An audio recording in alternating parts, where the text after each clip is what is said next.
אני אגיד לך, אני עוד... קודם כל, אני גם לא האיש שיכול להביע ככה תיאוריות, לפתח את הדברים האלה, אבל כמובן שיש לי אספקט על כל מה שמתרחש היום. אולי חבל שחסרה הרומנטיקה הזאת, והאמונה הזאת שהייתה, היחס הזה.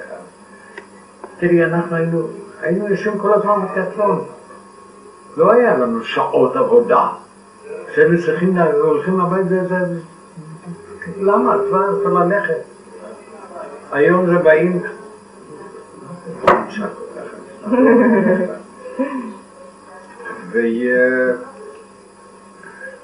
וכשאני יצאתי לפנסיה, בין יתר הדברים, אמרתי משהו, זה תיאורטי, זה לעולם לא יהיה. אבל מה שאני הרגשתי, שאני אמרתי לקולגים שלי, שאני מאחל להם, שהמלחמות שיהיו להם, שתהיה מלחמה עם התפקיד שהם עושים, ולא מלחמה על התפקיד שהם עושים.